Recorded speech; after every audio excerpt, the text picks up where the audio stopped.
Et tout de suite, les courriers du cœur avec Émilie. Bonsoir à tous, ravi de vous retrouver en ce Blue Monday. Vous aussi, vous avez le blues. C'est-à-dire que si aujourd'hui il faisait super beau, on pourrait se dire que c'est vraiment de la merde cette histoire. Mais histoire d'être raccord avec la connerie, on a quand même le combo lundi, moche et froid. Lundi, la semaine commence, rien que pour ça, on est déjà dans le jour le plus déprimant de la semaine. Donc les gars, ils ont pas non plus complètement tapé à côté. Aujourd'hui, on va rester un peu dans les choses déprimantes. On va pas toujours parler de coups de cœur, de trucs tout mignons. Oui, l'amour c'est beau, blablabla. Mais parfois, c'est la merde aussi. Et le courrier de Pauline, elle nous laisse un peu songeur. Alors Pauline, elle a 35 ans, célibataire depuis maintenant 4 ans, et elle se pose la question des rencontres passées 30 ans. Son mail, il m'a quand même vachement interpellée parce que j'ai eu cette discussion précisément avec mon cousin pendant les fêtes de Noël. Alors on va pas se mentir, passer la trentaine, c'est plus compliqué de se faire des rencontres. On va pas tout de suite se jeter la pierre, c'est pas impossible, heureusement, sinon on n'aurait plus qu'à se jeter du 8e. Mais c'est quand même pas ce qu'il y a de plus simple, soyons honnêtes. C'est dû à quoi à votre avis ? Alors j'ai trouvé plusieurs raisons à tout ça. La première, la plus évidente en soi, c'est peut-être qu'on a moins envie de sortir.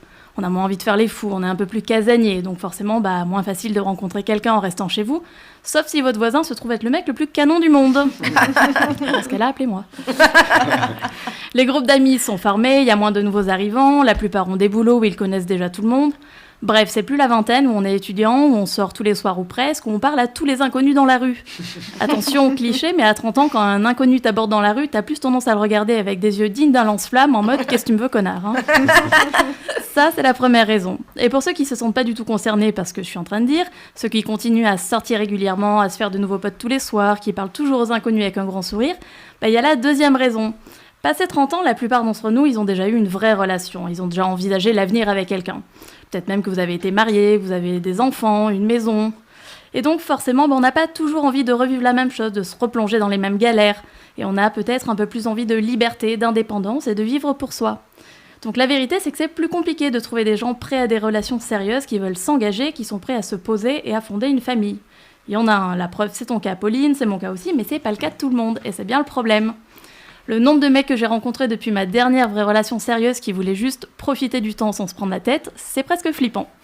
À se demander s'il y en a encore qui cherchent autre chose, qui sont prêts à plus et qui ont envie de plus surtout.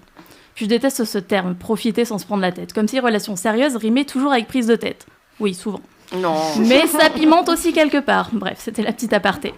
Mais du coup, oui, dans ces deux cas de figure, c'est tout sauf simple. Alors, il te reste toujours les applis de rencontre. Je ne referai pas un topo là-dessus, on en a déjà parlé. Multipliez les activités, soyez ouverts aux rencontres. Je crois que c'est ça le plus important, c'est d'être ouvert aux rencontres sans attendre quelque chose de particulier. Et comme on dit souvent, ça viendra quand tu t'y attendras le moins, il n'y a pas vraiment de secret. Je vais terminer cette chronique en reprenant une phrase d'une série que j'adore, les vrais reconnaîtront. On est trentenaire et fabuleuse. Merci Émilie. Ça sent Sex and the City. C'est une vraie thérapie cette chronique, j'ai l'impression. Merci Noam. Pour écrire Émilie, c'est sur emily.pantouflexplosive@gmail.com.